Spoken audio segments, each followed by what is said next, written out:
Eu tô grávida, grávida de um beija-flor, gravidade terra, de um liquidificador, e vou parir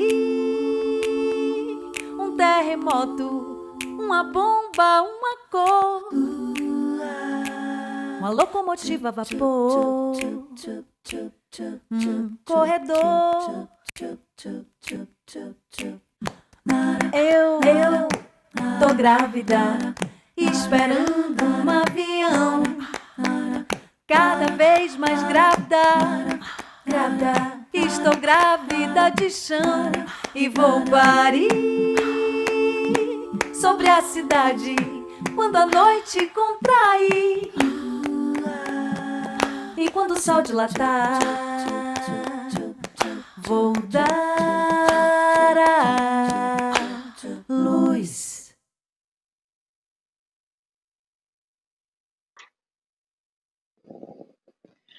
Alô, minha gente! Muito boa noite! Começando mais uma live desse projeto vitorioso que é o Bradesco Women, esse braço do Bradesco, dessa grande corporação. E lembrando que você pode e deve participar junto com a gente dessa live, viu? Vou dar boa noite, porque eu sempre falo um alô geral, pensando que esse conteúdo vai ficar disponível no YouTube do Bradesco. Então você pode se ver de manhã, pode ver de tarde, pode ver na madrugada, na hora que você quiser. Mas quem está ao vivo com a gente agora, boa noite, excelente noite. Lembrando que você também fique à vontade para comentar, porque daqui a pouco chegam aqui as informações e a gente coloca. Agora, lembrando que você precisa me dizer de onde você está falando, tá certo? Já puxei muitas lembranças, porque essa música me trouxe memórias incríveis na interpretação de Dani Vieira. Dani, que sempre abre as nossas lives e encerra as nossas lives, essa multi-instrumentista, cantora, compositora, e trouxe essa interpretação primorosa da música Grávida, que é de Marina Lima e Arnaldo Antunes. E quanto essa música diz pra gente, né? Eu nunca tinha prestado atenção na letra da maneira que prestei atenção hoje. Tem tudo a ver com o assunto que a gente vai tratar daqui a pouquinho, tem tudo a ver com a nossa convidada, com o momento que ela está vivendo, inclusive, mas não me tocou de uma maneira especial, de uma maneira diferente. Eu sou Rita Batista, comunicadora, como sempre, com vocês aqui nas lives, conduzindo essa conversa e contando com a participação de todo mundo, porque é muito bom quando a gente faz junto, que é essa construção que a gente quer. O Bradesco Women tem esse DNA de construir junto com as suas expectativas, de impulsionar os seus projetos, de fazer com que a gente trabalhe verdadeiramente em rede e que você desengavete, você tire do papel, você coloque em prática aquilo que você sonha, que você cocria, que você projeta, porque há sempre possibilidade de fazer. Hoje a gente vai falar sobre o futuro no trabalho. Presta atenção na preposição. Não é o futuro do trabalho, é o futuro no trabalho. Uma hashtag que a gente tem trabalhado muito é reinvente o futuro. Você tem se reinventado? Tem experimentado isso? Agora, com essas possibilidades, eu estou achando que está tudo ruim, né? Que essa pandemia não traz nada de bom. A gente se compadece, claro, com a quantidade de pessoas que se infectaram, com a quantidade de pessoas que perderam entes queridos nos seus mais variados núcleos sociais, mas a gente está vivo e a gente tem um futuro para reinventar. A gente tem um futuro para fazer. E é por isso que a gente chamou para essa conversa ela, que é especialista nisso, em futuro. Lígia Zottini é pesquisadora e pensadora de cenários futuros e fundadora do Voicers, um ecossistema digital de educação que busca democratizar o acesso às tecnologias e às tendências futuras. E é com ela que a gente vai tratar durante todo a nossa live de hoje. Hoje de tarde a gente estava conversando. Oi, Lígia, boa noite. Já pode aparecer aqui. Boa noite, uma honra estar aqui com vocês. Hoje de tarde a gente estava conversando e eu ia falar isso para a nossa audiência, que a gente já começou a reinventar nosso futuro naquela conversa ali no telefone. Maravilhoso, foi incrível. Já deu bem o tom por onde nós vamos caminhar. Exatamente. Lígia, Grávida, a música te tocou como a mim, na interpretação de Dani Vieira? Me tocou absurdamente, né, Rita? Eu não sei o quanto todos sabem, provavelmente não sabem, mas eu estava grávida até 52 dias atrás. Então, para mim, eu escutei essa música de um lugar ainda muito maternal, né? A minha filhinha Belle saiu da meu processo de gravidez a 52 dias. Ai, que beleza, é uma delícia. Eu estou caminhando para os 3 anos, né? O meu filho vai fazer 3 anos em novembro, agora, daqui a pouco, mas eu ainda olho e não acredito. É um tapa do futuro na cara da gente todo dia, né? Você sente assim? Todos os dias. Eu brinco que a Belle, né, é a minha melhor versão de cenários futuros e que me ensinou muito em 52 dias, no período todo de gravidez, mais do que todos os meus 15 anos de experiência na área de tecnologia. Então, ela hoje é a minha ferramenta de cenários futuros mais interessante. É um pouco do que a gente vai trocar aqui hoje. Elisa, é isso, eu tenho que começar perguntando isso, né? O que é ser uma pesquisadora de cenários futuros? Como é o seu trabalho? Como é que você e a sua equipe projetam esse futuro que algumas pessoas às vezes temem, muitas pessoas temem, né, esses cenários futuros, não querem nem imaginar o futuro, e outras sonham, pensam, jogam para o universo, e às vezes na hora da execução também não conseguem fazer. Perfeito.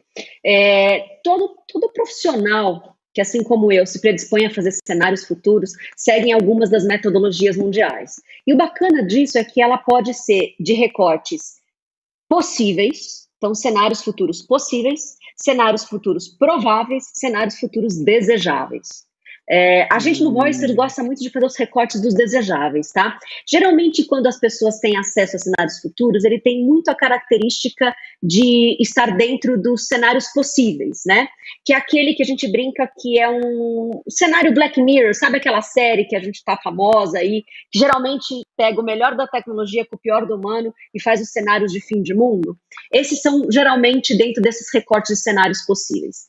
Mas, independente dos 3 cenários ou dos 3 recortes, todo mundo que trabalha com cenários futuros faz um exercício não de viver no futuro, pelo contrário, a gente vive muito no presente. O nosso nome deveria ser presentista, não futurista, porque a gente pega desse lugar presente todos os sinais fortes e fracos de tudo o que está acontecendo nas mais diversas áreas. No meu caso, eu trabalho muito com tecnologia e humanidade, então eu acompanho muito todos os sinais que estão acontecendo dentro dessas duas áreas, e aí a gente projeta cenários futuros.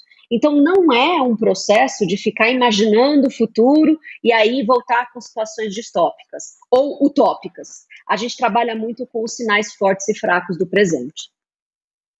É importante porque, às vezes, por exemplo, no final do ano, e eu me lembro bem com as expectativas das pessoas, né, desejando umas às outras feliz ano novo, aquilo que a gente já sabe e tal, mas é como se a meia-noite do dia 31 de dezembro de cada ano virasse uma chave e zerasse o cronômetro da vida. E a vida é cíclica, né? É por isso que você falou tanto do presente. Nesse presente que a gente vive, que a gente experimenta e que a gente projeta e que a gente traça objetivos para que logo ali, né, o futuro, o segundo seguinte, agora, já virou o relógio, né, a gente tenha esses cenários dentro dessa perspectiva que você acabou de apresentar.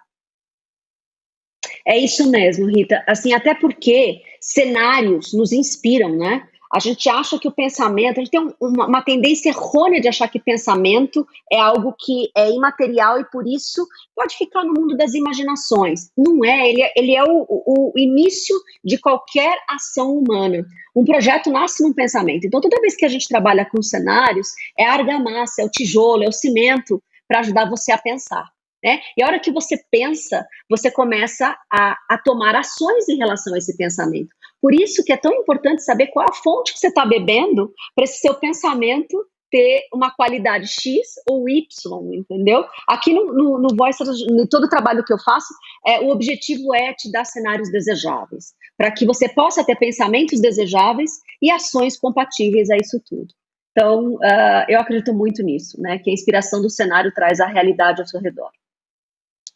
Eu também acredito nisso, que é a cocriação, a tal cocriação que a gente falava hoje mais cedo e que a gente disse, tem gente que não acredita nisso de jeito nenhum, mas a gente vai continuar repetindo e dando como exemplo a própria vida da gente, né? a sua Exato. vida dentro do seu ofício e da sua vida pessoal e a minha vida também. Todos os momentos, talvez não com a riqueza de detalhes, apesar de que os especialistas, os estudiosos dizem que a gente tem que sentir, né, como se já estivesse vivendo aquilo que a gente quer, que a gente precisa da textura, do cheiro, se possível, com a maior riqueza de detalhes, imaginar isso. Quando você, aí no Voicers, trata disso, né, quando você e a sua equipe vislumbram esse cenário, vocês quase que criam essas sensações também? Muito bom. Uma das partes que a gente trabalha é trazer a mão na máquina, né? Já que o Voices ele trabalha com tecnologia de ponta, né? E pessoas de ponta, mas o de ponta é já entendendo que tecnologia é meio, não é fim. O objetivo é que a gente possa fazer com que ambos experienciem, ambos sejam experienciados, na verdade, pelas pessoas. Então, tanto a gente leva pessoas que já entenderam que o melhor da tecnologia é para se encontrar o melhor do humano nos mais diversos temas que existem dentro da área de tecnologia e inovação, como a gente traz as máquinas de ponta. É muito comum a gente ter as Voicers Experiences com o objetivo de pegar as pessoas e diminuírem os gaps de cognição mesmo, de experiência. E realidade imersiva, já colocou um óculos de realidade de ponta na cara e experimentou uma memória sintética? Né, essa coisa do digital não ser mais janelinhas, ser portas e você sentir a internet com o corpo inteiro. Não é só a montanha-russa lá do shopping center que você viu, que dá vontade mesmo de gritar porque você sentiu a experiência da descida, mas principalmente todas as outras formas de exercício que a gente tem de fazer o que a gente chama de máquina de empatia com essas realidades virtuais. A gente faz experiências com inteligência artificial, a gente faz experiências com tecnologia de leitura neural para entender em que estado de estresse está a sua mente naquele exato momento, tudo com o objetivo de buscar a tecnologia a serviço dessa melhor versão do humano. O que a gente não está acostumado a ver nas grandes narrativas que a gente encontra por aí. Todas elas, tirando Wakanda, tá? Eu acho que o Wakanda lá do Pantera Negra é a única versão em massa do cinema que traz a tecnologia como base daquela sociedade tão potente, tão desenvolvida, tão igualitária, tão maravilhosa que eu queria me mudar para Wakanda amanhã, entendeu? É a única hoje que eu tenho como referência de tecnologia em algo bom, ou como base de algo bom, entendeu? Isso. O resto todo é fim do mundo. Trazendo o melhor da tecnologia, juntando ao melhor do humano, que é esse nosso objetivo, né?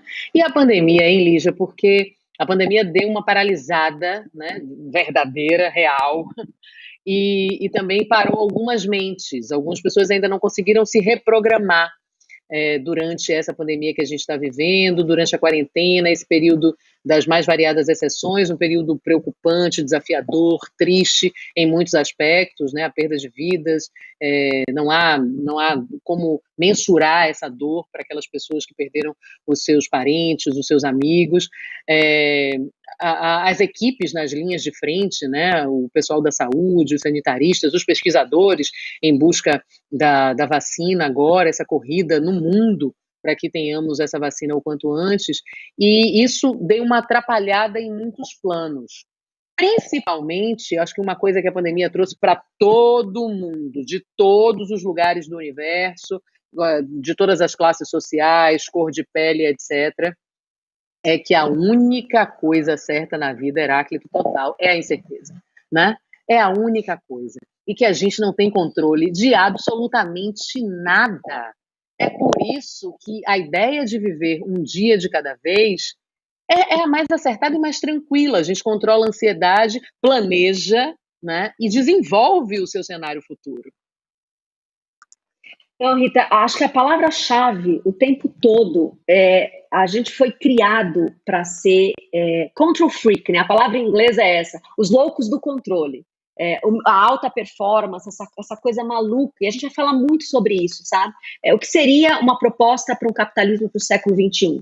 A do século passado, e foi muito boa porque ela nos trouxe até aqui, ela só não é mais resposta para daqui para frente, mas ela era muito baseada no comando e no controle, tá? Todas as grandes teorias hoje de liderança, de administração, de empresa, têm a ver com liberar o controle. E eu destaco muito que hoje está em voga, que é a teoria U, né? Uma teoria que vem do MIT, e ela diz muito sobre, olha, toda vez que eu tenho um ecossistema, né, que é baseado no controle, ele não é um ecossistema, ele é um egossistema.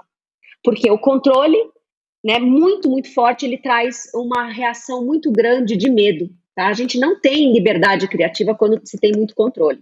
E nesse ambiente de medo, as pessoas começam a ter uma certa escassez, porque eu começo a não conseguir gerar processos criativos. Eu estou com medo. Quem está com medo tem sobrevivência e não tem criatividade.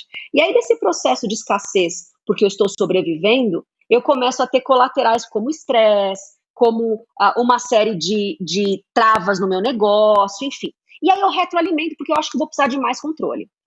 E quando está todo esse ecossistema instalado, a única forma de sair dele é tirar a palavra controle, ou ato do controle, que é a única coisa que você tem controle para tirar desse ecossistema, porque o resto, quando está instalado, e substituir pelo processo de confiança. Tá? E a hora que eu coloco a confiança, eu crio um ambiente sem medo, ou seja, um ambiente onde as pessoas confiam umas nas outras, e elas começam a poder criar, e dessa criação é onde a gente tem a abundância, né, que é tão falada hoje nos meios de tecnologia e inovação, a tal da abundância, e essa abundância gera muito mais fluxo, né, que é outra palavra muito famosa hoje em dia, o tal do flow, que gera mais confiança, e você sai do egossistema e entra efetivamente no ecossistema. Eu acho que isso fica muito claro no mundo dos negócios, quando a pessoa fala, eu não aguento mais tanto controle, tanta burocracia. E essa burocracia, ela servia para um mundo antes do século XXI, que era em caixinhas. Né? A hora que eu tinha um mundo sem internet, que a informação descia por caixinhas hierarquicamente, funcionava. Né? E aí o capitalismo, toda a economia que a gente está acostumado, principalmente nesse lado do mundo aqui mais ocidental, era baseada nesses comandos e controles. Que a hora que eu tenho a internet hackeando e abrindo janelas a tantas verdades, né, o que hoje em dia chamo de verdades apócrifas, que sai daqueles meios oficiais de verdades, né, que são as nossas verdades, fica muito difícil viver no mundo de controle e de comando. É muita gente para a gente poder entender controle. Então, eu prefiro entender confiança na relação com tantas verdades. E como é que a gente aplica isso na vida de uma maneira prática e tentando convencer ainda aqueles que são, às vezes, os donos ou as donas dos modos de produção e que não querem soltar o controle? Né? Como é que você percebe, né? Qual é o seu cenário futuro do mundo pós-Covid? Perfeito. Um pouquinho antes do Covid, em agosto do ano passado, nós lançamos uma pesquisa baseada num livro que eu gosto muito, até deixei aqui alguns livros que eu gosto muito, eu brinco que eu estou dentro da minha doceria, né? Eu sou capaz de entrar numa doceria e sair sem um doce, mas não consigo entrar numa livraria e sair sem um livro. Então, isso faz parte também de todo esse lugar dos pesquisadores. Então, um dos que eu deixei aqui do lado é esse daqui, ó. Eu vou colocar na câmera desse lado. Não, é desse lado. Chama Economia da Consciência, é do Amit Goswami. Ele é um físico quântico indiano, um senhorzinho hoje de mais de 80 anos, bem, bem querido, mas ele é um físico. Então ele trouxe um termo muito bacana, baseado na física quântica, que é hard economy e soft economy, ou seja, economia dura, classificando a economia passada, tá, que é a clássica, a da última revolução industrial, a 3.0, e a economia soft, que é a economia sutil, a economia suave, baseado nessas novas economias. Então, quando você me fala de forma prática, o que isso tem a ver, confiança e controle, tem a ver com mundo antigo e mundo novo. Tá? O mundo novo, vamos chamar de novas economias, que é o que o pessoal está escutando bastante. E essas novas economias, geralmente tem a ver com a revolução digital, né, com a revolução desse mundo tecnológico, mas na verdade ela tem muitas camadas. Então, de forma prática, está todo mundo experienciando agora, no meio dessa pandemia, a economia digital em massa, tá? O que a gente que trabalhava com pesquisa apostava que ia acontecer nos próximos 5 anos, aconteceu em massa nesses últimos 6 meses. E aí, a hora que eu começo a experimentar em massa a possibilidade do home office, a possibilidade de poder estar fazendo um evento virtual, é a primeira vez oficialmente que eu falo para uma grande empresa de forma digital. Eu fiz muita live, mas eu não fiz ela oficialmente, né? Eu fiz muito como pro bono no passado aqui, agora nos últimos meses. Mas é a primeira vez que eu exercito um evento com toda essa equipe maravilhosa junto, de forma digital. Até então era tudo muito real, eu pegava avião e ia até lá poder falar com as pessoas.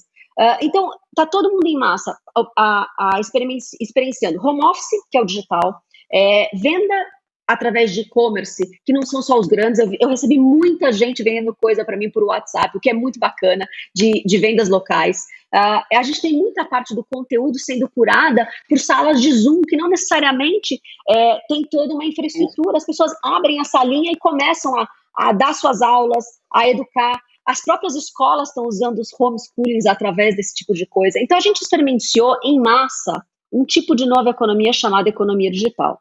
Só que não é só ela que existe. A gente tem outras camadas de economias que estão ainda pequenininhas em suas bolhas, que é o conjunto dessa tal de economia mais suave. Então, eu vou dar os nomes e aí as pessoas vão entendendo em que nível elas já conseguiram experienciar. Depois da economia digital, que agora a grande maioria experienciou, a gente tem a economia criativa, porque uma vez que eu tenho muito repertório digital, eu consigo criar coisas que antes eu não conseguia, porque criatividade não é dom divino. Pelo menos não é só isso, tá? A criatividade tem a ver com repertório, o quanto você se expôs no mundo. Então, a economia criativa nasce dessa possibilidade da economia digital estar aí para todo mundo. Depois que eu tenho muita economia criativa, eu começo a entender que eu tenho que dar acesso. Uma vez que eu crio algo muito bacana, e aí todo mundo que criou algo sabe o que eu estou falando, você quer que as pessoas acessem isso. Não necessariamente você vai pensar assim, olha, essa coisa legal vale tanto. Você quer que as pessoas deem acesso. Então, é os 30 dias gratuitos daquela plataforma, é você experienciar um ticket para aquela comida legal que eu estou fazendo, eu vou dar um ticket gratuito para as pessoas experienciarem essa minha comida, enfim. O acesso é um outro layer de economia. Depois que eu começo a dar muito acesso, a gente entra para a economia do compartilhamento, que é essa coisa da economia que circula coisas. Não necessariamente eu preciso produzir tudo do começo, sabe? Eu posso fazer circular, porque eu dou acesso. Depois que eu compartilho bastante, eu começo a entender que tem uma economia da confiança, do cuidado, né? E aí essa economia da confiança é onde a maioria trava, porque a gente estava tão acostumado que eu estou no controle, e esse controle não é para todo mundo, o meu negócio é para um pedacinho só de pessoas, o segmento, e não necessariamente eu boto na internet, ele pode ser para todo mundo, que eu não sei lidar com a economia da confiança. Então, o conjunto dessas novas economias que estão vindo, e vão ser aceleradas, tá? Pelas tecnologias. A hora que eu tenho realidade virtual, imagina a economia do acesso. A hora que eu tenho mais de internet das coisas, imagina essa economia do compartilhamento. A hora que eu tenho blockchain, que as pessoas falam que vai dar transparência em tudo, imagina essa economia da confiança. Elas são só camadas do que ainda está por vir. Estamos todos muito escolados na economia digital, mas estamos preparados para as próximas economias? De forma prática, é isso. A gente tem que se preparar para tudo isso, né? Fomos tomados de surpresa na economia digital. Essa última gradação, não por ordem de importância, mas como você colocou, desse momento que é o mais humano, né, das economias, é o que mais tem de humanidade, né, do que é próprio do ser humano e que precisa de afeto, né? A confiança nasce disso também, né? De você se afeiçoar, de você se entender naquele ambiente que é afetuoso, que é agradável, que é possível. Isso é genuíno do ser humano. Talvez isso a gente não precisasse nem dizer, né? Nem citar, mas a gente mudou tanto o modelo de produção que agora a gente está tendo que voltar um pouquinho. É isso mesmo? É isso mesmo, Rita, é perfeita a sua observação. Eu acho que quando os nossos avós tinham lá os seus negócios locais, seja qual for a troca que eles faziam, minha avó era padeira, começou com um negocinho de pão, né? Os armazéns, a padaria dele local, era baseado na economia da confiança.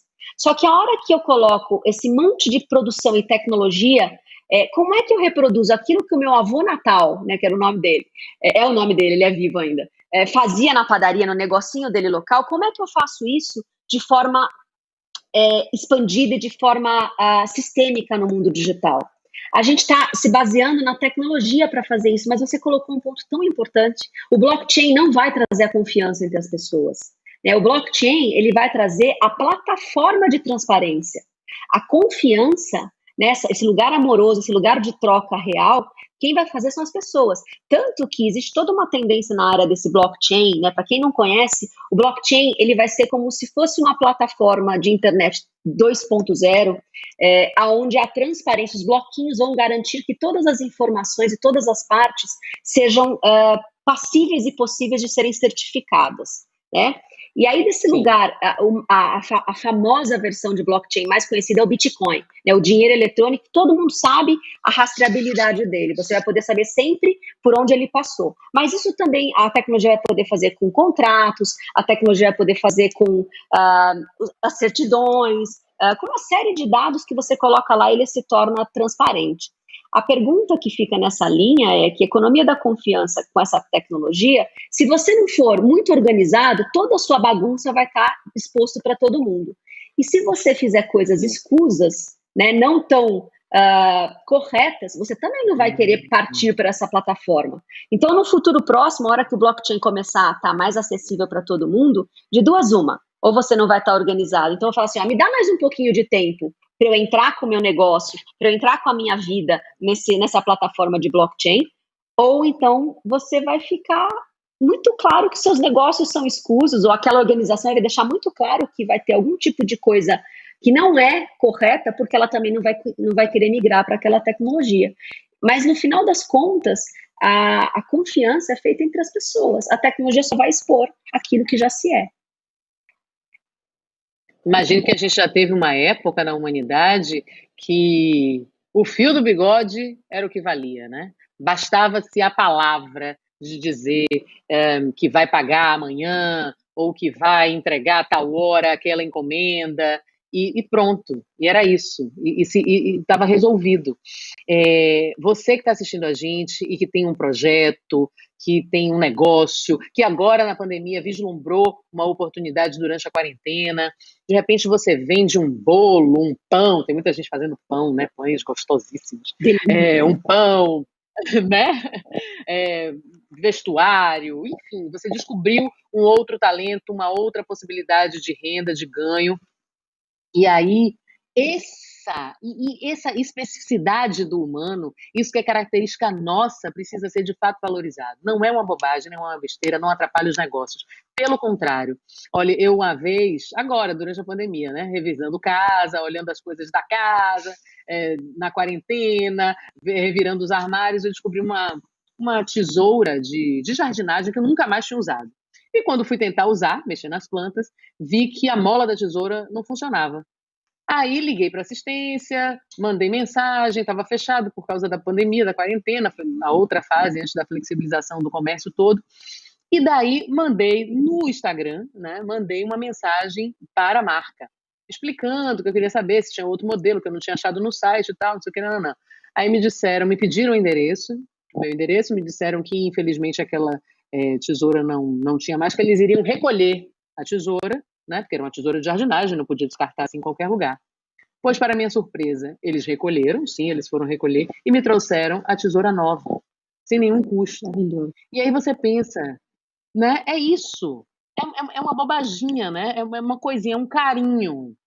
E então eu vislumbro os cenários futuros com mais carinho, com mais gentileza nas relações. Sabe, que o mundo corporativo restaure isso, porque já tivemos isso, muito. Não, maravilhoso. E aí a gente está aqui numa live, né, cuja um grande banco, né, está convidando a gente para essa troca, e eu adorei a frase inicial, enquanto as câmeras não estavam abertas, né, da pessoa responsável pelas mídias sociais do Bradesco, que ela virou e falou assim, que vocês vivam e falem a verdade de vocês. Quando uma marca desse tamanho, com a capilaridade nacional que tem um Bradesco, faz um projeto cuja essência é você poder trazer a sua verdade, isso é tão distante do que a gente está acostumado a pensar de uma grande marca. Não existe a possibilidade de recriar se todos os lugares não forem recriados. E se marcas que capitaneam coisas tão importantes quanto um Bradesco não tiver esse tipo de horizonte, vai ficar mais difícil dos futuros ideais chegarem, entendeu? Os futuros desejáveis chegarem, porque é feito dessas grandes marcas, desses grandes players da economia. Então, quando você dá um exemplo de uma grande marca enfim, da sua tesoura. Quando você dá o exemplo do pequeno produtor, do pequeno, enfim, empresário que faz um serviço, é a mesma coisa, a gente vai começar a precisar resetar, essa é a palavra que a gente vai falar daqui para frente, o tal do reset, né, em inglês.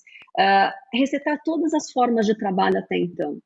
O Covid, a quarentena, a pandemia, nos convidou a isso. Do pequeno ao grande, eu estou vendo movimentos de reset, de ressignificação de trabalho muito claro, né, desde então. Quem falou com a gente logo no início, vocês da audiência não ouviram, porque foi antes mesmo da gente abrir as câmeras, como Lígia disse, é Nayara Ruiz, ela que é responsável pelas redes sociais do Bradesco, então ela sempre vem fazer esse carinho, nos dá as boas-vindas, nos dá essa palavra, né, de incentivo, dizer que tudo vai dar certo, que fiquemos à vontade, e é muito bom, né? Eu sou suspeita para falar do Bradesco, porque além dessa relação profissional que eu tenho com o banco, eu sou cliente Bradesco há 20 anos, pessoa física, 10 anos, pessoa jurídica, então é o meu banco, mando um beijo para todo mundo da 3072, que é a minha agência. Um beijo, queridos e queridas que fazem essa agência e que fazem, aí estendo a todo mundo que faz esse banco. E eu sou muito feliz de estar com vocês aqui sempre que vocês me convidam. Para mim é verdadeiramente prazeroso. Bom, passado esse momento, né? Daqui a pouco cai uma lágrima. A gente está muito emocional, Lígia Zottini, hoje. A gente está um negócio, ela vivendo as belezas do puerpério com a nenenzinha 52 dias, né? A gente falando dessa gravidez, né? Dessa gravidez, desse futuro, dessa possibilidade de cenários, e é isso que a gente está trazendo para vocês hoje nessa noite. E eu quero contar com a sua participação, então fique à vontade, você que está acompanhando a nossa live, para participar, para perguntar, para tirar dúvidas, para demandar, também a gente está aqui para isso, viu? E já sabe, ativa o sininho para ficar ligado e ligada nas próximas lives, curta, compartilhe, mande aí para todo mundo esse link, avise o que está acontecendo agora, siga a gente nas redes sociais, porque é assim que a gente gosta. Olha só, tem uma outra coisa que a gente está falando aqui meio que em humanologia o tempo todo, né, de voltarmos a sermos o que éramos, o que fomos formatados para ser como sociedade, enramados mesmo, irmanados e irmanadas, mas uma coisa que eu queria perguntar a você também é como a gente deve se preparar, né? Quais são as ferramentas que a gente tem que buscar agora, no presente, para a gente viver, de fato, esse futuro possível, esse futuro aprazível, esse futuro bom para todo mundo? Rita, todos os grandes futuristas, né, brasileiros, principalmente os internacionais, quando eles vão trazendo cenários todos tecnológicos de inovação, chega um momento que eles têm um ápice, né? E um outro, então, aqui que eu trouxe para a nossa conversa, que ele é super famoso, teve no Brasil aí no final do ano passado, que é o Harari. Ele geralmente é conhecido pelo livro Homo Sapiens, Homo Deus, mas eu gosto desse daqui, ó. Esse daqui, que é 21 lições para o século XXI. E a 21ª lição dele, depois dele falar todo o progresso humano dentro das máquinas, inteligência artificial, etc. e tal, ele traz a 21ª lição como a mais importante, que é a meditação. Ele traz a meditação porque ele é um meditador, tá? Mas, no final das contas, o Harari fala sobre você buscar a sua melhor versão. Um outro famoso aí, que é o Peter Diamond, que é o cara da Singularity University, que traz um monte de tendências futuras, também, né, convida você a fazer esse lugar interno de arte, de meditar, de correr, de habitar o teu corpo, né, de uma forma muito mais real. Tem gente que dança, tem gente que cozinha, tem gente que medita, tem gente que corre, tem gente que nada, tem gente... O importante é você olhar para você, pegar as ferramentas tão possíveis hoje, tão vastas, e trazer a sua melhor versão, né? No final das contas, o Harari fala nesse livro uma frase que eu gosto muito, que é: conheça-te a ti mesmo, senão o algoritmo vai. E a hora que o algoritmo te conhecer melhor do que você mesmo, essa coisa de fake news que a gente vem, né, batalhando e combatendo tanto, vai ficar brincadeira de criança. Tá? Porque as tecnologias vão poder trazer um avanço tão grande na possibilidade de falsificar a verdade, né? Que se você não tiver muito controle sobre o seu autoconhecimento, você vai poder ser um alvo muito claro para essa manipulação. A gente hoje está com um documentário muito em voga aí nas mídias sociais, que é o tal do dilema da rede, né, lá no Netflix.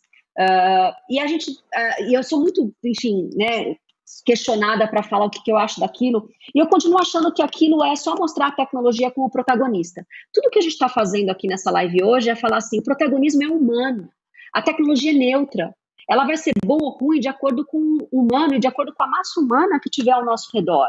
Então, no final das contas, o trabalho do Voice, o trabalho que eu faço como Lígia mesmo, a minha bandeira não é a tecnologia como base, é o humano como base. A hora que ele é protagonista e que ele realmente mexe com esse autoconhecimento, o que é se autoconhecer? Não é só saber aquilo que você é bom ou não para poder fazer um negócio bacana, é saber aquilo que você também tem fraquezas. O que é que te dá raiva? O que é que te dá medo? O que é que te dá inveja? O que é que te dá insegurança? Tudo isso é autoconhecimento, porque a hora que eu sei qual é o gatilho das minhas sombras, daquilo que me é mais dolorido, eu não sou passível de ser manipulada com facilidade. Porque a hora que vem uma informação, uma fake news ou alguma coisa para tentar me manipular, ela não vai me manipular para aquilo que é bonzinho em mim, né? A Lígia é super boa naquele ponto. Deixa eu colocar aqui uma informação que vai fazer ela se influenciar. O jogo agora é outro. Eles querem usar as informações para nos informar. Então, assim, a hora que eu estou muito autoconhecida, né, eu não sou passível de manipulação. Então, todos os grandes nomes do futurismo, no final das contas, depois que eles mostraram todas as tecnologias, os caminhos das inovações, eles pedem, por favor, se autoconheçam. Traga a sua melhor versão para fora, porque em 20 anos, quando tecnologia como a inteligência artificial, realidade virtual, internet das coisas, blockchain, tudo junto, misturado, super maduro, dando para a gente realidades tão paralelas, se você não for também a sua melhor versão, aí esses filmes todos de fim de mundo por conta da tecnologia vão estar certos. E eu não acredito, porque eu estou vendo coisa tão bacana acontecendo, as pessoas estão tão mais acordadas ao nosso redor, que em 20 anos a gente vai ter uma humanidade, se tudo começar a ser trabalhado agora, muito, muito, muito mais acordada, muito mais melhorada. E é desse lugar que a gente trabalha. Lígia, você está me dizendo, então, que a maior tecnologia é o autoconhecimento? A maior tecnologia, a maior ferramenta de futuros é você se autoconhecer. A gente precisa das nossas melhores versões, e não é à toa que a gente está vivendo um momento tão difícil. Ele não está fácil, não, ele está muito difícil, não é só do ponto de vista pandêmico. É do ponto de vista de você ter todas as grandes áreas de minorias trazendo a sua verdade à tona e reivindicando ao mesmo tempo. Por que você acha que está acontecendo tudo isso agora, entendeu? Porque a gente tem 20 anos para trazer as melhores versões, para usar uma realidade imersiva, não para, de repente, fazer só videogame, entendeu? É você usar a realidade imersiva para trazer exercícios de memórias digitais, aonde a hora que eu tiver dificuldade de entender o que é o outro, né? Eu vou viver 1 hora naquela versão de vida. Como é que é hoje? Eu tenho muita dificuldade de entender a realidade de uma pessoa que tenha determinada necessidade. Deixa eu viver 1 hora como se estivesse vivendo no sapato dela. A realidade imersiva vai proporcionar isso para a gente. Tanto que os especialistas na área não chamam ela só de realidade imersiva, chamam ela de máquina de empatia. Então, desse lugar, como é que eu trazer a minha melhor versão?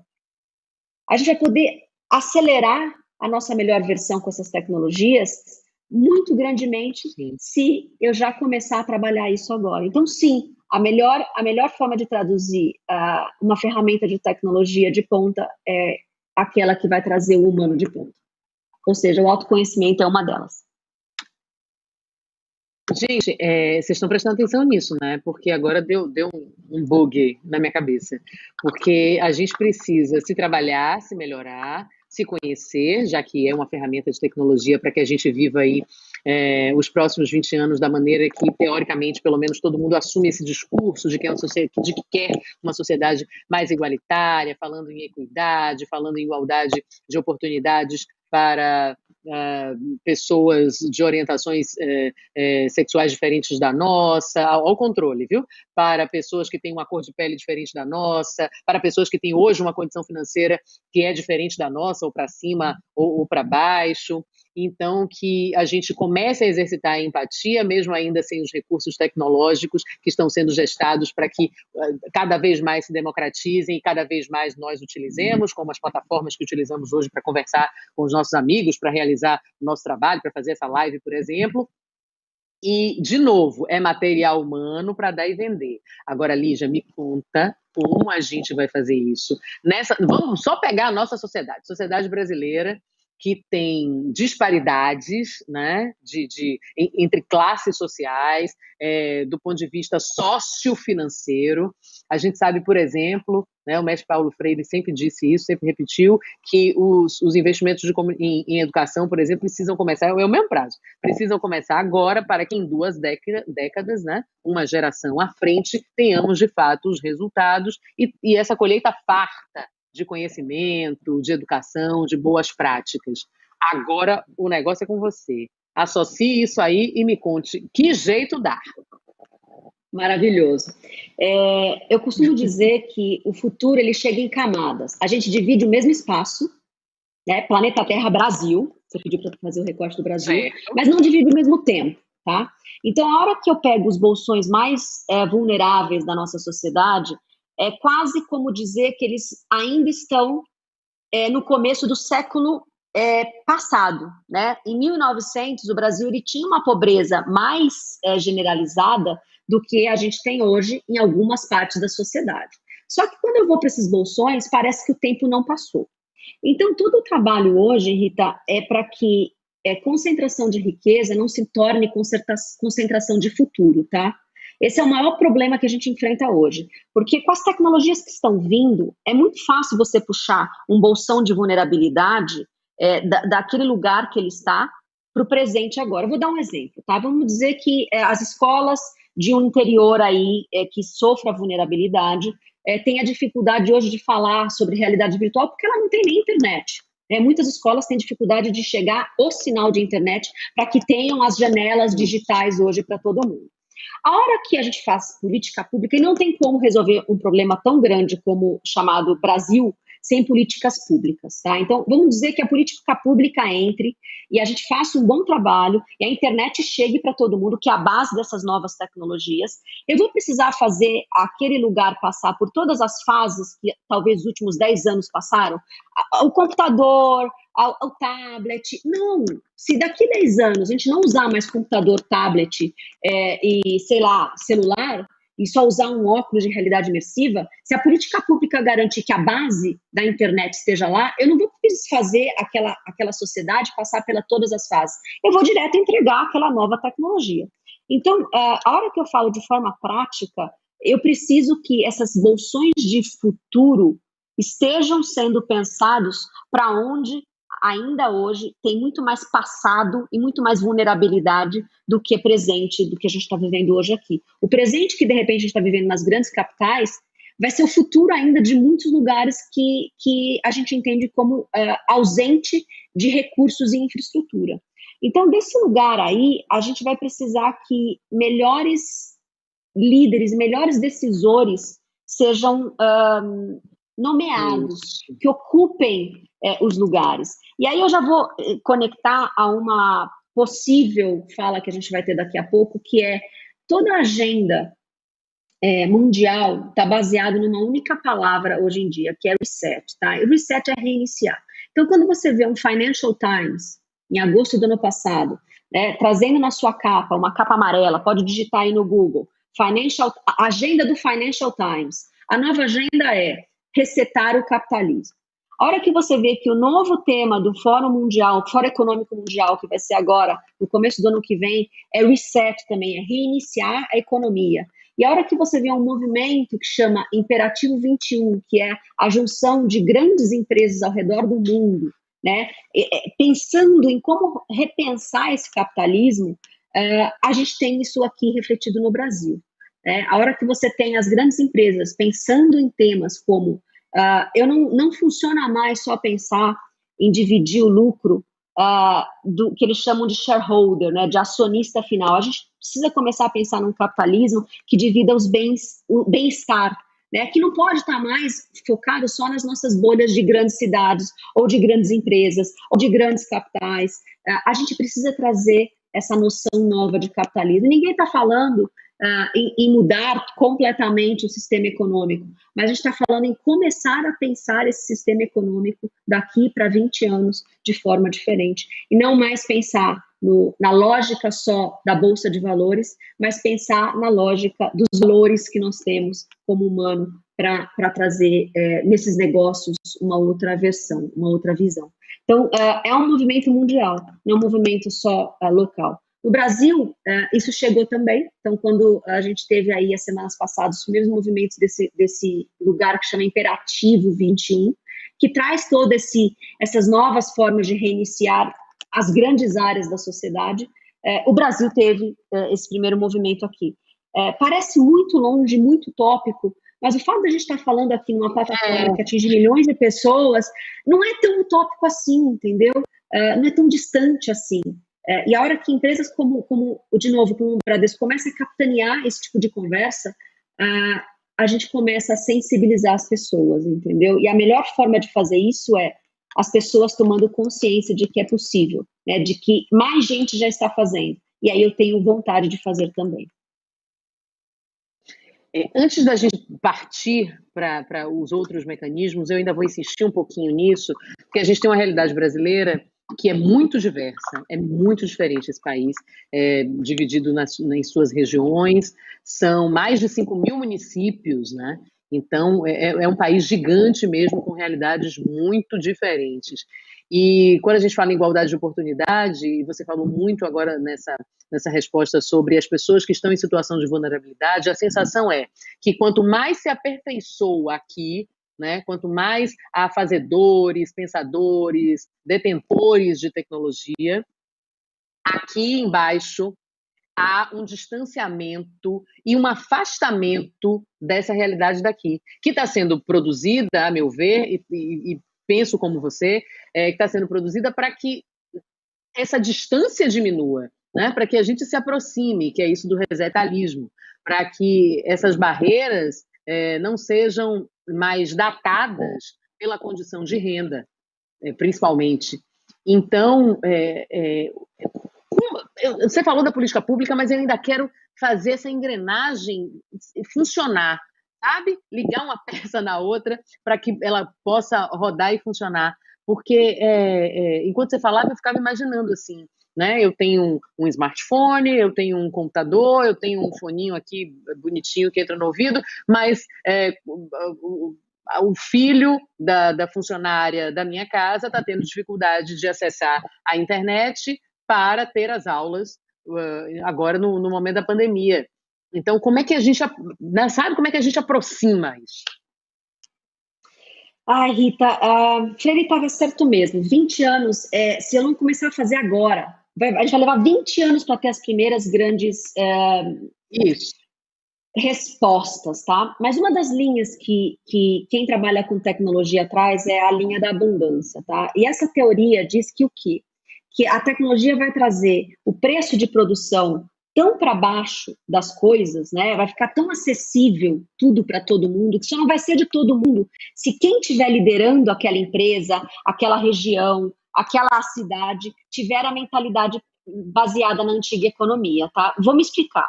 Então, assim, vamos dizer que o preço de produção de algo hoje é muito demorado, porque eu preciso de mão humana fazendo, porque eu preciso de um transporte ainda que é muito caro. Se eu tiver isso feito por máquinas, o transporte feito talvez por trens que viajem à velocidade do som, que já existe hoje, chama Hyperloop, né? Tem uma empresa desenvolvendo isso. E eu colocar tudo isso junto, né, de uma realidade imersiva, de uma realidade de uma inteligência artificial, fazendo todo esse mapeamento das áreas que precisam, teoricamente o preço de ter o progresso vai ser muito barato, tá? Por isso que eles chamam teoria da abundância.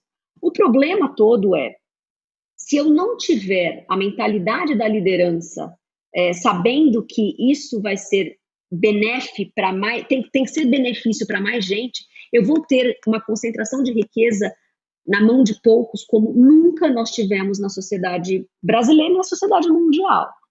O que essa linha de abundância vai ficar muito difícil, entendeu? O que essa linha de abundância traz tem uma teoria que chama renda básica universal, não sei se todo mundo já escutou, mas junto com a teoria da abundância, tem a teoria do dividir essa renda, tá?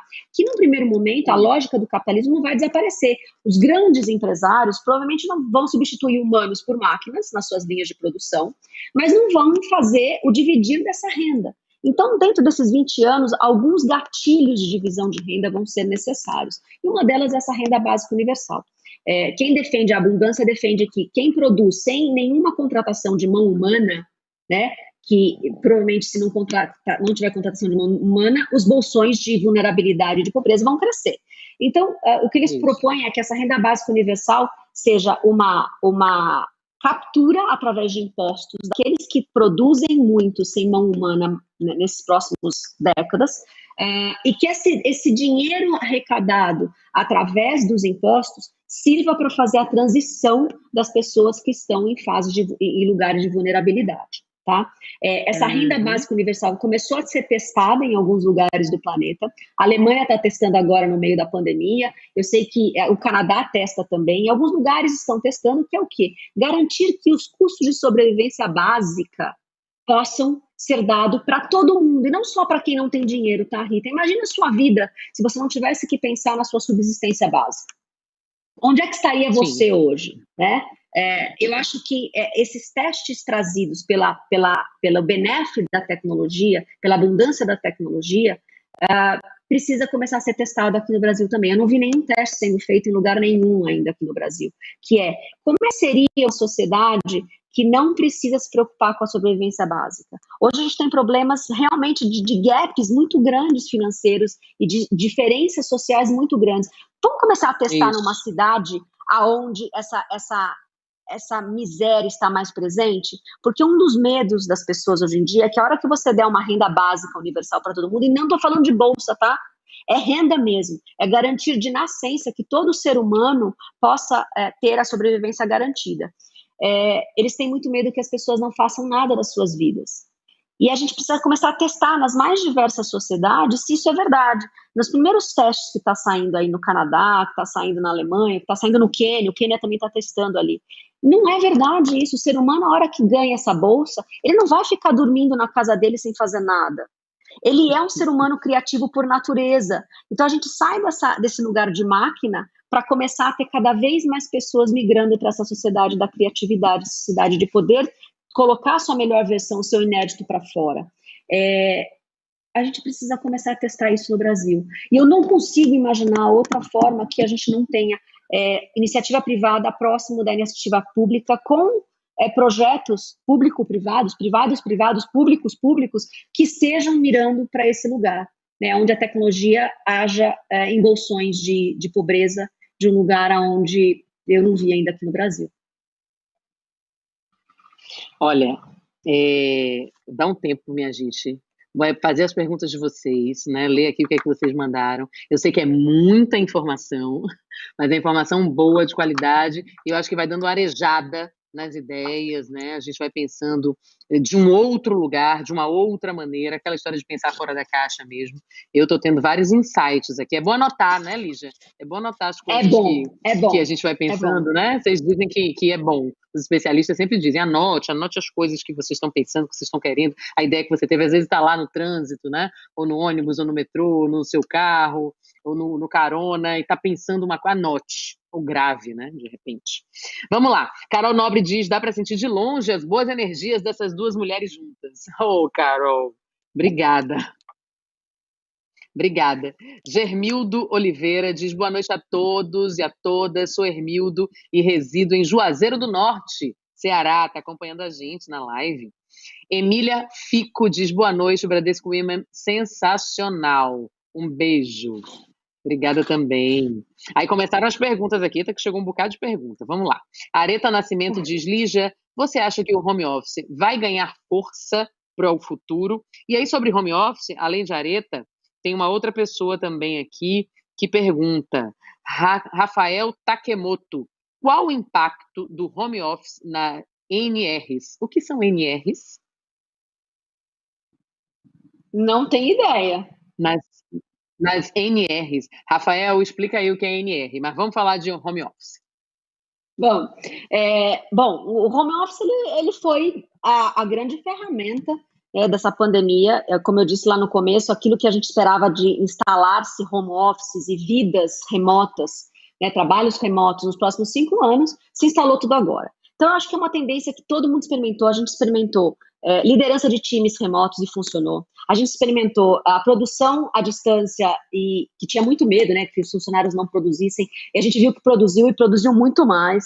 A gente experimentou vendas à distância digitalmente. Então, isso não tem preço, né? Você experimentou uma série de coisas digitais no seu escritório remoto.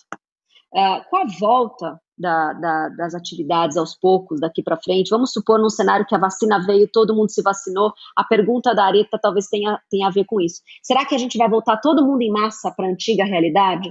O que a gente vê nas tendências é que não, tá? As empresas, de uma forma geral, já entenderam o benefício de não ter todo mundo, não forçar todo mundo a migrar das suas casas todos os dias para os escritórios. Isso tem um ganho infraestrutural, um ganho de produção, um ganho de troca, um ganho de flexibilidade. Isso não vai voltar mais. O que a gente aposta como especialista é que vai ter um híbrido, tá? É muito difícil você trabalhar só no escritório, mas também é muito difícil você trabalhar só em casa. O que a gente viu, de uma forma geral, e é uma pergunta que eu respondia muito antes da pandemia, Lígia, eu tenho muito medo que, quando vir todas essas tecnologias, a gente não viva mais no mundo real. E eu acho que a pandemia nos deu muito a resposta disso. Tudo que a gente teve foi a possibilidade de viver no digital, e a gente não vê a hora de poder voltar para o mundo real. É muito bom poder estar aqui no digital, mas eu não vejo a hora de poder estar num evento para poder te abraçar, Rita, e ver ali no face-to-face, no vida real, o que é essa mulher, entendeu? Eu acho que a gente aprendeu que o digital é acesso e que a vida real é a nossa versão mais legal, é a nossa versão premium, né? Então, respondendo à pergunta da Areta, vai ter um híbrido. Eu acho que as empresas que entenderam isso de forma mais inteligente vai usar isso de forma bastante flexível. O dia que você precisar começar de casa, você começa e depois vai para o escritório. O dia que você precisar ficar de casa o tempo todo, você vai ficar de casa, mas no outro dia você vai para o escritório. Esse ganho do melhor dos dois mundos é o que a gente provavelmente vai ter como tendência e é o que a gente experimentou. Olha, Thaís, Helena, e continuam as perguntas. A gente olha para baixo aqui de vez em quando, é porque as perguntas vão chegando, e aí eu vou lendo para passar para a Lígia. Thaís Helena Santana diz, ela tem a ver com a fluxonomia 4D? Gente, vocês estão me xingando, hein? Fluxonomia 4D? Sim. Fluxonomia 4D. Me conta o que é isso.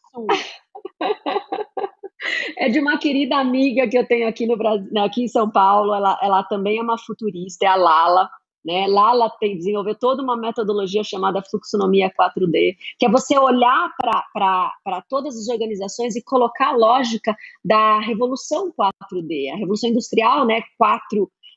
Dessa 4.0, de trazer a tecnologia e trazer a humanidade. Então, sim, essa é uma metodologia, uma fala, né, um termo muito específico da nossa amiga futurista aqui, Lala, mas, sim, no final das contas, todo mundo está fazendo a mesma coisa, tá? Que é expandir inovação e expandir humanidade. Essa é a proposta de quem trabalha com cenários futuros. Ai, adorei. A inovação ainda não domino muito, não, mas a fluxonomia da humanidade, tô dentro, viu? Pode me chamar. É isso. Maria Pereira diz aqui, Maria Pereira, na verdade, você meio que respondeu, porque ela fala, né, Lígia, você acha que ficaremos da mesma maneira após vacina? O que veio para ficar, o que muda? Você falou mais ou menos na resposta para a Areta e para Rafael.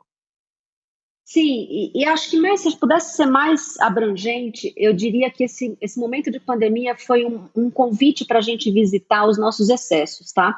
Tanto como empresa, como negócio, quanto pessoa, indivíduo. né? E a gente viu muito que a gente tinha excessos, vamos dizer, como sociedade, a gente viu que a gente tinha excessos tecnológicos, excessos de consumo, excessos de informação, excessos de agenda muito lotada.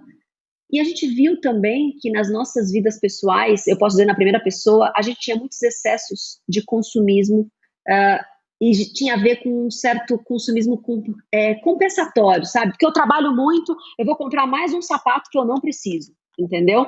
Eu acho que a pandemia foi esse exercício para empresas e pessoas revisitarem os seus excessos.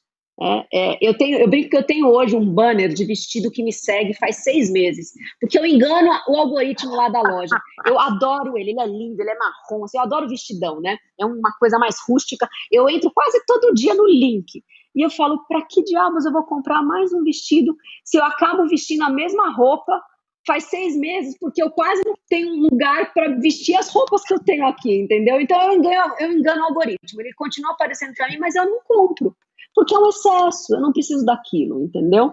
Eu acho que a pandemia nos trouxe esse lugar de saber o que é importante, o que é essencial e o que é excesso, e eu posso cortar. Olha, você falou há pouco sobre o Imperativo 21, sobre esse grupo, esse pool de grandes empresas, né, e o que elas pretendem realizar. Aliás, algumas já estão, inclusive, realizando, colocando em prática essas propostas. E aí eu vou juntar com uma outra coisa, que é esse profissional que chama... Como é que vocês chamam? Slash. É assim? Slasher. Slasher. Gente, meu inglês eu gasto todo aqui no Women. É assim.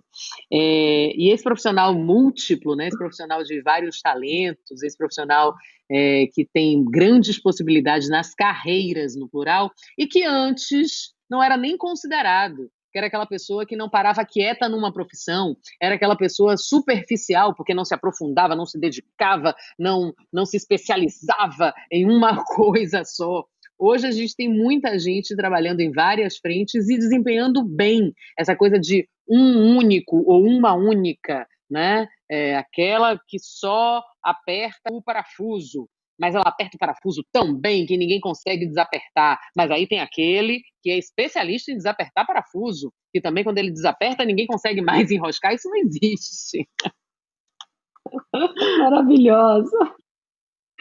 É isso.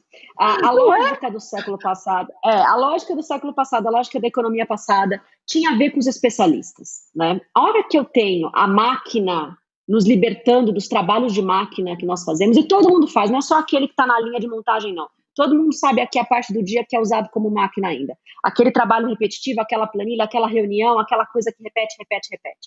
A hora que a gente tiver máquinas fazendo isso, né, os robôs vão fazer tudo aquilo que a gente faz do pescoço para baixo, e a inteligência artificial vai fazer tudo aquilo que a gente faz do pescoço para cima. Então, tem máquinas que vão fazer tudo. O ponto, então, é que convite é esse, né, para nós termos um novo tipo de profissional. Então, o futuro no trabalho tem muito mais a ver com as nossas possibilidades de trazer os nossos inéditos, os nossos talentos, porque você não é talentoso só em uma área. A hora que você traz o seu talento para fora e você consegue perceber que você consegue receber remuneração nesses talentos, né, todos, então é aquele profissional hoje que ainda tem, de repente, um trabalho de CLT, um trabalho fixo, mas percebeu que pode fazer aquela comida gostosa no final de semana e vender pelo WhatsApp da comunidade ali do bairro local ou no Instagram, entendeu? E começa a receber uma série de pedidos. Você começa a entender que o futuro no trabalho tem muito mais a ver com fontes de renda do que com um trabalho fixo, 8 horas por dia, 5 dias por semana. 8 horas por dia é muito industrial. Quem inventou foi Ford, Rita. Sabe o cara lá do carrinho preto? Ele inventou isso porque ele queria que a fábrica ficasse aberta 24 horas por dia. Então, 3 turnos de 8. E a gente continua trabalhando 8 horas por dia. Então, a hora que você trouxe o termo slash, o profissional slasher, né, do inglês, o que é? É o profissional barra. O profissional barra, slash é barra mesmo, barrinha, né, barra. Então, eu sou hoje uma pesquisadora, barra, eu sou uma pessoa que faz poesias, barra, eu sou uma pessoa que faz um elixir, eu adoro aromaterapia, então eu faço misturas com óleos essenciais, barra. talvez hoje minha fonte de renda esteja muito mais como pesquisadora, apresentadora, enfim, palestrante. Mas eu tenho possibilidade hoje de, se eu quiser vender os meus elixirs, eu mostro lá no Instagram e as pessoas podem comprar, eu faço isso. Hoje em dia eu só faço para os amigos, entendeu? Mas é uma fonte de renda que eu posso ter no futuro próximo se eu quiser. Então, assim, a hora que a tecnologia diminui as barreiras de entrada e gera um marketplace aí, o que a gente chama, né, de mercado de troca, né, um grande escambo digital, eu deixo de ser um profissional único, especialista em algo, e eu começo a trazer os meus talentos para fora e eu me torno reconhecida por barra, tá? Vou dar um exemplo prático. A minha última função como executiva de uma grande corporação, eu selecionei um estagiário que para mim é o Gabriel. Se ele estiver me escutando, ele vai saber da história dele. A história do Gabriel é ótima. Ele era uma super mosca branca na época, um estagiário que já tinha feito a parte de desenvolvimento, ele era graduado numa faculdade de desenvolvimento de tecnologia e estava fazendo design. Então eu precisava de alguém que soubesse de tecnologia e alguém que soubesse de design. Alguém que falasse inglês, português e espanhol. E ela era muito mosca branca. Então ele chegou para mim e falou assim, Lígia, eu adorei a proposta do que a gente vai fazer aqui, era um projeto super específico lá na empresa de tecnologia, mas ele falou assim, daqui 2 anos eu quero estar dentro de um navio, né, trabalhando na cozinha de um grande navio, porque eu sou apaixonado por cozinhar. Então, eu acabei de arranjar um estágio não remunerado com um chefe de um restaurante muito famoso aqui em São Paulo, e é terça, quarta e quinta, das 11 às 3. Eu topo trabalhar nessa grande corporação com você como estagiário, mas você vai ter que me liberar terça, quarta e quinta, das 11 às 3. Mas eu trabalho com você super full time, de segunda a sexta, e antes das 11 e depois das 3. E para eu aprovar com o RH da empresa, foi maravilhoso, porque o RH também foi super parceiro. A gente aprovou um estagiário que ganhou um computador, que foi trabalhar remoto 5 anos atrás, nem tinha pandemia nem perto da gente. E eu liberava ele toda terça, quarta e quinta para fazer o estágio dele com o chefe de cozinha lá, porque ele ia pro bendito do navio daqui 2 anos. Navio. Esse é um profissional slash. Ele era incrível, tinha um monte de característica de design, de tecnologia, mas ele queria cozinhar em alto mar. E a gente vai estar cada vez mais exposto a pessoas que queiram viver essas experiências na sua vida e pensar que fonte de renda não necessariamente vai ser uma longa carreira só numa única empresa. Quando você falava isso, eu fiquei pensando aqui na minha trajetória profissional até então, de quando a gente toma as rédeas mesmo das nossas vontades e a gente propõe isso sem medo aos nossos empregadores, né? O empregador da maneira clássica, aí, como você exemplificou, e que, enfim, eu acho que a gente primeiro faz o que pode para depois fazer o que quer. Então, Gabriel, com a pouca idade, já resolveu o que ele queria, já lhe propôs, você aceitou, deu tudo certo, funcionou, ele bem provavelmente deve estar aí no navio, ou em outros navios, seguindo o rumo dele, o que ele quer. Porque, às vezes, o medo também paralisa a gente. E a necessidade, né, Lígia? Porque, às vezes, as pessoas estão insatisfeitas numa profissão, ou mesmo num cargo, num trabalho, mas elas precisam daquele salário, precisam daquele dinheiro, daquela comissão, o que seja, para viver. Aquilo que a gente falou um pouco mais atrás na nossa conversa hoje, de que a necessidade tem esse impedidor criativo. A necessidade faz uma barra que não é essa barra comunicadora, barra atriz, barra palestrante. Ela faz barra, como a gente marca no jornalismo os nossos textos. Ela coloca um ponto final no sonho da pessoa. Ela esvazia o desejo. E sem desejo, né, de onde vem o desejo, vem essa potência. Né? No nosso processo de autoconhecimento, a gente sabe que esses sentimentos desejosos é que impulsionam para tudo aquilo que a gente vai realizar. Tudo nasce mesmo de uma ideia, de um desejo, de uma vontade, né? E a partir daí, a gente, dentro dos nossos modelos, cenários futuros, particulares ou coletivos, mas é sempre agindo individualmente, pensando localmente, né? Mas o medo e a necessidade travam isso. É isso, Rita. A gente tem uma tendência, até por conta desse modelo antigo de linha de produção, que não tem dinheiro naquilo que a gente tem felicidade fazendo. é um grande mito, né? Se eu tivesse que dizer Verdade. qual é a mentira mais repetida hoje, é que eu tenho que trabalhar naquilo que só vai me trazer talvez uma segurança, mas não necessariamente vai me trazer felicidade, porque o dinheiro é aquela profissão necessariamente não que eu sou apaixonada. Isso é um mito. Né? Talvez isso fosse uma verdade na sociedade dos nossos avós, entendeu? Onde entendiam que profissões como artista, ou filósofo, ou pensador, não fosse uma profissão séria porque não trazia dinheiro. Talvez aquilo fosse o paradigma daquela geração. A gente já está numa sociedade que consegue remunerar artistas, pensadores, né, aquilo que você realmente é apaixonado, tá? Tem uma força muito grande em fazer, como você disse, aquilo que o teu coração tá cheio.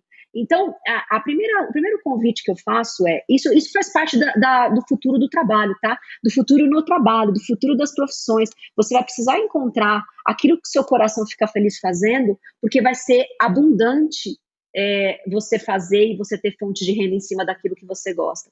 Só que não é fácil, porque nós estamos em migração de paradigmas. Então, o meu convite para todo mundo, quando chega nessa parte da palestra, nessa parte do workshop, nessa parte da conversa faça pequenos testes. Você não precisa falar, Lígia, vou abandonar agora o meu trabalho e amanhã não ter mais renda nenhuma. Isso não é inteligente, isso não é factível. Mantenha o trabalho, mas faça planos de migração. Né? Eu não pulei de uma carreira padrão para o que eu faço hoje, que é muito mais próximo dessa carreira slasher, barra, do que foi 5 anos atrás. Mas eu comecei a migrar.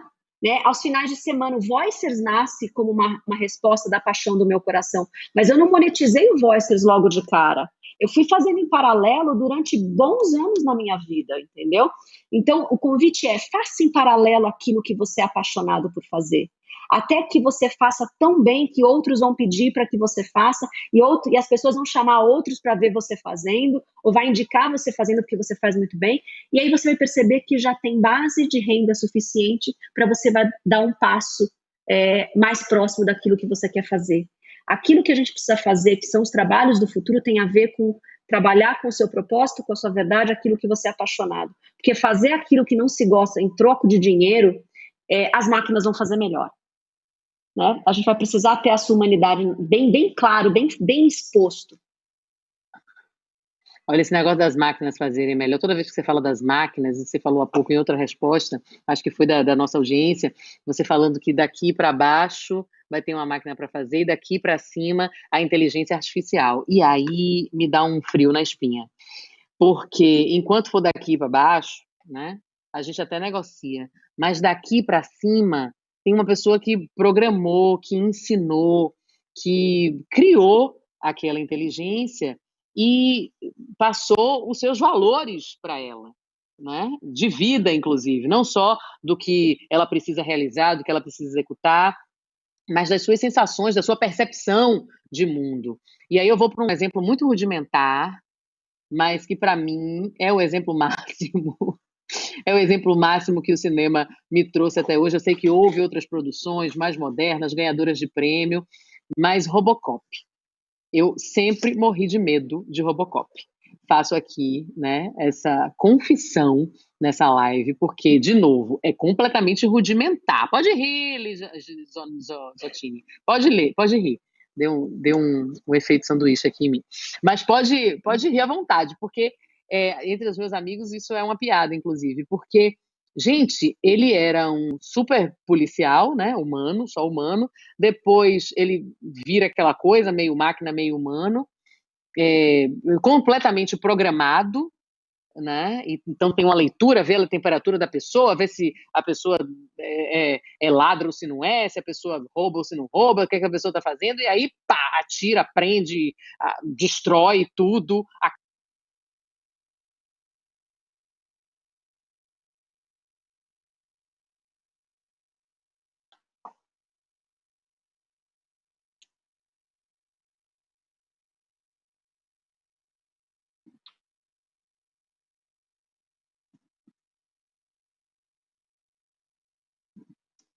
Bom, eu acho que toda vez que a gente tem medo, né, e é bem legítimo você trazer o Robocop nessa história, toda vez que eu falo de inteligência artificial, fica muito claro, cada um tem o seu Robocop, né, para ter medo. Mas, de uma forma geral, o que eu peço para as pessoas fazerem de exercício a gente vai ter, sim, gadgets, ou seja, tecnologia, que vai poder trazer para a gente a visão do Robocop, a rapidez, talvez, de algumas máquinas que a gente viu funcionar em alguns outros filmes, mas o exercício não só pensar que aquela máquina vai dominar aquele humano, né? Aquela máquina vai expandir aquele humano, vai parcerizar com aquele humano. Então, eu vou dar um exemplo para que as pessoas tirem essa alegoria do Robocop e comecem a entender como é que a gente não vai perder os nossos trabalhos. A gente vai ser promovido nos nossos trabalhos, a gente vai ser expandido nos nossos trabalhos. Eu vou dar um exemplo muito real. A inteligência artificial está entrando já para trabalhar em 3 grandes áreas, tá? Em áreas como medicina, áreas como direito e áreas como o mercado financeiro. O próprio banco Bradesco tem a BIA, que é a Bradesco Inteligência Artificial. Como é que a gente traz essa inteligência artificial para parcerizar com a gente? Eu vou dar um exemplo da medicina que eu acho que todo mundo tem acesso e fica claro para as pessoas visualizarem. Hoje, a inteligência artificial está sendo ensinada principalmente na área de oncologia, tá? De câncer. Os primeiros movimentos eu coloco toda a literatura dessa área da medicina dentro da inteligência artificial, porque a inteligência artificial ela precisa de tempo para aprender, a cognição dela também é como a humana, ela vai aprender. Então colocaram, né, essa literatura toda da área da oncologia dentro de uma inteligência artificial e começaram a trabalhar no determinado hospital lá nos Estados Unidos. A gente tem também um aqui no Nordeste que está trabalhando com ela. A hora que eu começo a entrar com os diagnósticos dentro, né, os exames dentro daquele plataforma, daquele software que tem uma inteligência artificial, o médico que até então dava diagnóstico baseado naquilo que estava de ensinamento na cabeça dele, começa a ter um parceiro. Até porque toda informação hoje na área de medicina dobra a cada 72 dias. Nenhum médico no mundo vai ser capaz de seguir, né, essas atualizações com a quantidade de informação que é gerada. A máquina, a inteligência, o cérebro artificial Então, o que acontece? O médico vai estar lá, hoje em dia, na sala, né, com o paciente, e a hora que ele recebe um diagnóstico, ele passa para o software olha e ele fala assim, não é que você vai fazer isso, vai fazer aquilo, ele dá o probabilístico. Então, se você seguir com base em toda a literatura, com base em todos os tratamentos que esse hospital já fez, com sucesso, se você seguir esse tratamento, você vai ter 90% de chances de ter uma cura. Se você seguir esse tratamento, você vai ter 70%, se você seguir aquele outro, você vai ter 40%, e se você seguir esse não é para você, porque você vai ter só 5% de chance de ter qualquer tipo de cura. Esse é um grande exemplo já da atualidade de como a inteligência artificial está aprimorando o trabalho do médico. Então, no futuro próximo, seria assim, hoje, você vai fazer uma operação com um médico que usa anestesia ou um médico que não usa anestesia? Então, no futuro próximo, você vai passar por um diagnóstico com um médico que usa inteligência artificial ou um médico que não usa inteligência artificial. E assim vai ser o advogado, e assim vai ser o professor, e assim vai ser o teu gerente do banco que vai te ajudar com investimentos financeiros, entendeu? Assim vai ser todo mundo, porque tem muitos dados sendo gerados o tempo todo, em todas as profissões. Se você não tiver um assistente de inteligência artificial te ajudando no seu trabalho, você provavelmente vai ser um profissional que vai perder competitividade. Entendi. Fiquei mais tranquila. Até mudei de fone. Eba! Olha, chegaram mais perguntas aqui da nossa audiência, todo mundo participando com a gente dessa live. Lembrando que esse conteúdo vai ficar disponível no YouTube do Bradesco. Curta, compartilhe, ative o sininho para você sempre ser informado e informada das próximas lives que virão. A gente já tem data. A próxima live é no dia 28 de outubro. Isso no final do mês que vem, que começa amanhã, né? Dia 1º de outubro é amanhã. É amanhã para quem está assistindo hoje, viu? Para todo mundo que vai ficar, essa live está sendo realizada hoje, dia 30 de setembro, por isso que eu estou falando em amanhã, ó para isso, tá vendo? As formas de comunicação que a gente tem que comunicar com quem está assistindo agora e com quem vai assistir para a eternidade, né? Já que o conteúdo fica disponível. Aqui, Juliana Garcia Frota diz, boa noite, que live! Lígia, uma dúvida. Vejo uma tendência de buscarmos respostas no externo, Google, por exemplo. Qual sua dica, Lígia, para auxiliar no autoconhecimento, uma vez que há a ansiedade das respostas rápidas? Que maravilhosa essa pergunta.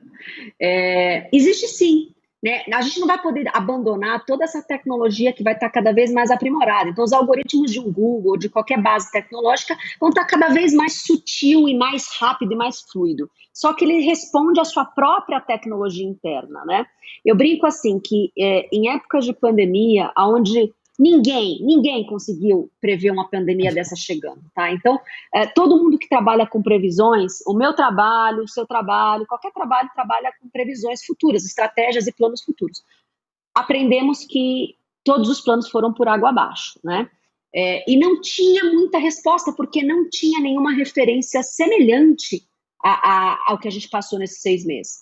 Então, eu acho que muita gente também percebeu que um radar interno começou a apitar, já que o externo, o Google, não traria as respostas do para onde eu iria, né, no cenário futuro, ou de frente àquela determinada situação no trabalho por conta da pandemia, ou na vida pessoal por conta da pandemia. Eu não sei de vocês, mas comigo o farol interno começou a acender com mais força, tá? Me explico. Já que eu não tinha como ter bases confiáveis de nada em relação a essa coisa de pandemia, eu comecei a sentir no meu corpo toda vez que uma informação chegava, porque eu não sei de vocês, nos primeiros 24 horas minha televisão ficou ligada e eu achei que eu ia pegar o Covid no dia seguinte, entendeu? Tanto medo que aquilo me gerou. Então eu comecei a fazer a seguinte situação: uma informação vinha, né, seja da televisão, do algoritmo, da alguém que me ligou, a minha mãe, etc e tal, e eu começava a perceber como é que eu recebia aquilo no meu corpo. Se eu recebia com o estômago, eu ficava mais esperta, eu ficava mais apreensiva e deixava aquela informação com mais tempo, né, ali no espacinho de deixa eu ver se isso é verdade ou não, pelo menos fazia parte da minha verdade. Se eu recebia uma informação e eu sentia ela expandir aqui o meu peito, né, bom, ela me ajudou a passar por aquela pergunta que eu tinha naquele momento, eu assumia ela como minha verdade. Ou se não, ela veio para cá e expandia o meu pensamento, também assumia como verdade. Então, se qualquer coisa que eu senti com o estômago nesse meio de pandemia, eu tomava um pouco mais de cuidado, tá? Seja pessoa, seja meio de comunicação, porque o corpo, ele tem essa tecnologia. É que a gente está muito acostumado a achar que a informação está só no fora. Então, à medida que você vai tendo autoconhecimento, que você vai usando ferramentas de meditação, que você vai comendo melhor, que você vai respirando melhor, tomando mais água, coisas pequenas que vão ajudando você a expandir o conhecimento do seu próprio corpo, você vai percebendo que o seu corpo se torna uma bela antena daquilo que chega até você. Se uma informação chega até você e você sente ela com o estômago, toma cuidado. Seja pelo meio ou seja pela pessoa. Talvez tenha aí conflitos com as suas verdades. Não sei se eu fui clara na resposta. Super! E pensando que você estava grávida, né? Eu tive que ter muito cuidado e carinho com as informações que eu sentia com o estômago. Pedro Lucas Mendes diz: Lígia, muito obrigado pelas dicas, mas sendo específico, para ser um jovem relevante no mercado de trabalho, quais as tendências nos comportamentos, além do técnico, que é essencial?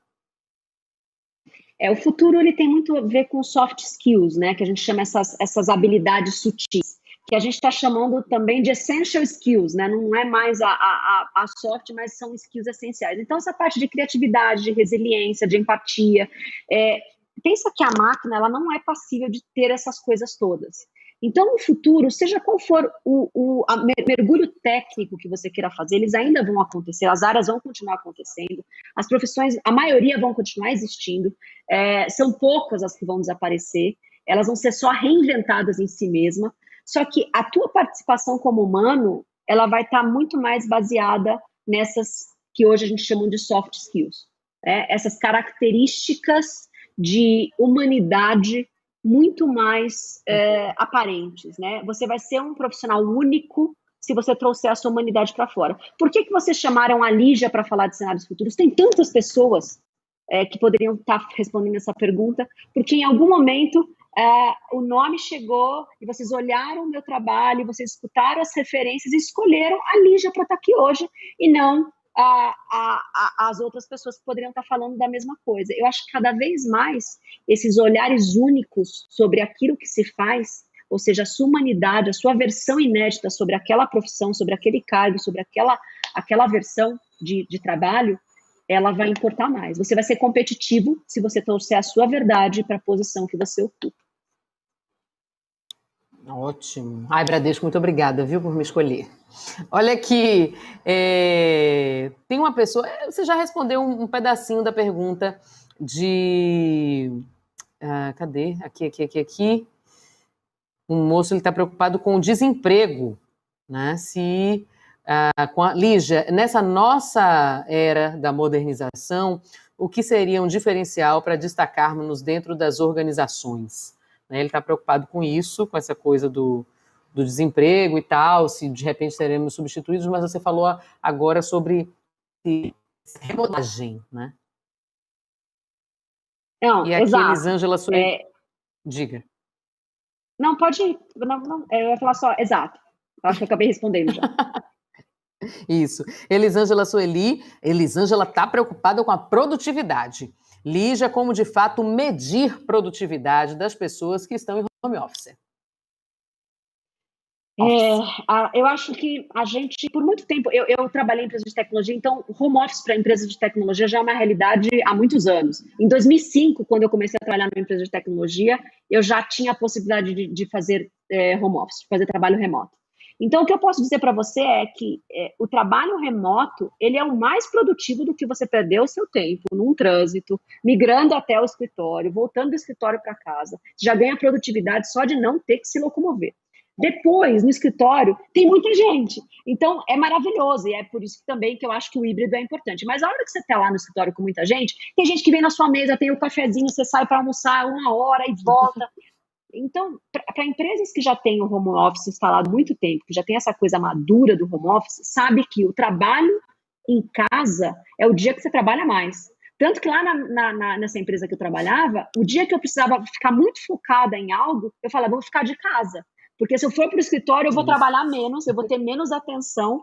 Então, não se preocupem com produtividade em quem está em casa. Eu acho que primeiro você tem que medir as pessoas não por hora sentada na cadeira, mas por entrega de projetos.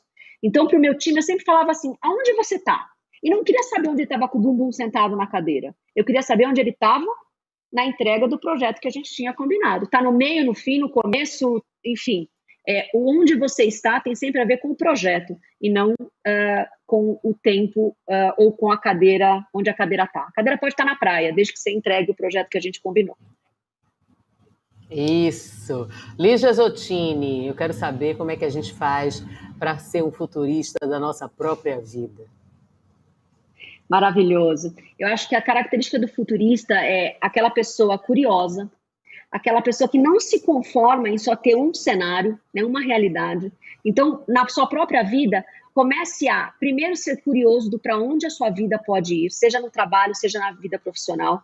E a hora que você começa a ver para onde pode ir a sua melhor versão, a sua vida no futuro, você começa, então, a traçar os cenários. O que está mais forte de sinal na minha vida? Poxa, na minha área pessoal, o sinal que está dando mais alerta aqui é esse tipo de gente, esse tipo de coisa, esse tipo de escolha, esse tipo de decisão. E na minha área profissional, onde é que está dando o maior sinal aqui, o sinal mais forte? O sinal mais forte está indo para essa área. Ok, aí você começa a poder traçar os cenários futuros que você tem. Mas seja curioso, exercite a sua própria versão e tenha repertório novo, se experimente, saia da sua própria versão de verdade, sabe? Eu sei que é difícil, eu sei que é confuso, não é fácil encarar a verdade do outro, principalmente se ela é muito diferente de você, mas esse é um exercício. Né? E para o futuro próximo, eu vou precisar ter a habilidade de conversar com a verdade das outras pessoas. Quem não tiver essa possibilidade, esse respeito, esse acolhimento, vai ter muita dificuldade de migrar para os melhores trabalhos. Porque os melhores trabalhos vão pertencer para as pessoas que souberem lidar com a maior quantidade de verdades. Minha gente, a vida é um presente. Aproveite essa oportunidade, viu? Cada 24 horas, a cada novo movimento de 24 horas, a gente tem um monte de oportunidades, e eu acho que é importante não desperdiçá-las, porque a gente não tem controle de nada. Você já viu, né? A pandemia já lhe deu esse baile, e Lígia Zottini hoje arrematou, cerejando o bolo, lhe dizendo: saia do controle. Querida, eu tenho que lhe agradecer muitíssimo. A gente já estourou a banca aqui do horário, passou do tempo, mas me deixaram passar do tempo. Então, eu estou falando com você porque o papo foi muito bom. Mas eu quero lhe agradecer por dividir todo esse conhecimento com a gente, por encorajar, eu tenho certeza, né, não só a mim, mas como muita gente que está aí agora ouvindo, vendo e pensando nos seus projetos, no futuro do seu trabalho, o que quer para esse futuro, no trabalho atual ou no trabalho que projeta, para aqueles empreendedores e empreendedoras também que já estão tirando os seus projetos do papel, que já tiraram, que começaram, estão ali engatinhando, se encontrando nesse novo mundo, mas de infinitas possibilidades. Muito obrigada, viu? É uma honra. Será que eu tenho 1 minuto para fechar com algumas palavras? Claro que tem. Então tá bom. Eu brinco que de vez em quando você libera a mente para não estar controlando mais nada, você recebe uns downloads, né? E hoje de manhã eu acordei já na frequência dessa nossa conversa e veio um download de um texto inteiro aqui. Ele é pequenininho, mas eu acho que vai fechar muito bem a nossa conversa. Ele diz assim, ó: vivemos por tanto tempo entre verdades únicas e massificadas. Um tipo de certo, de belo, de bom. Só um, ou no máximo alguns, mas não eram todos. Desde a chegada da internet, ganhamos janelas cheias das verdades de todos. Verdades apócrifas. E só faz 20 anos. Então, o que vivemos agora não é bem um binarismo, é também, mas é além. Estamos vivendo pela primeira vez na história da humanidade a exposição às verdades de todos. As verdades que é de cada um. Vivemos a maior exposição aos outros que já tivemos. Outros iguais, mas também diferentes. Por isso, está tão confuso. O mundo em caixas era infinitamente mais simples. Direita, esquerda, em cima, embaixo, branco e preto, de homem e de mulher. Com a internet, migramos para bolhas, sim, mas as bolhas são melhores que os círculos de convivência tão limitados. Bolhas são transparentes, e mesmo voando separadas, estamos nos vendo. Estamos mesmo sendo vistos. Outros certos, outros belos, outros bons. E são tantos. Contam atualmente a um número de mais de 7 bilhões. Você está pronto para essa quantidade de verdades e de liberdades? Se está, bem-vindo ao século XXI. Se não está, vai ser cada vez mais difícil encontrar um lado, porque são mais de 7 bilhões. Obrigada.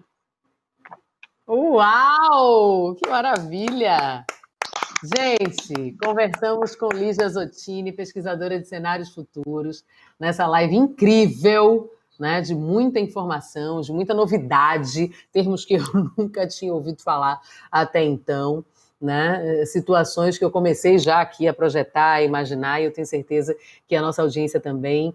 Então, lhe convido mais uma vez para compartilhar esse vídeo, curtir, comentar, ativar o sininho aí do nosso YouTube do Bradesco, porque esse, como os outros vídeos, né, as outras lives ficam à disposição. E lembrando que a próxima live, deixa eu conferir aqui no meu roteiro, é no dia 28 de outubro, isso mesmo, no dia 28 de outubro, no mesmo horário, às 7h30 da noite. Lígia, mais uma vez, muito obrigada, viu?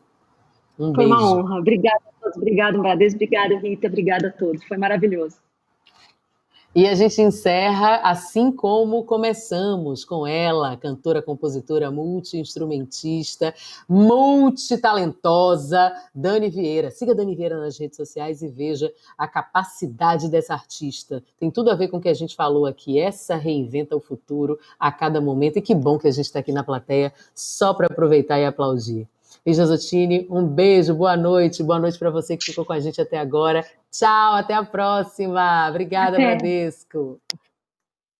Eu tô grávida, gravidade, um beija-flor, gravidade, terra, de um liquidificador, e vou parir um terremoto, uma bomba, uma cor, uma locomotiva a vapor. corredor. Eu tô grávida, esperando um avião. Cada vez mais grávida, grávida. Estou grávida de chão e vou parir sobre a cidade quando a noite contrair e quando o sol dilatar, vou dar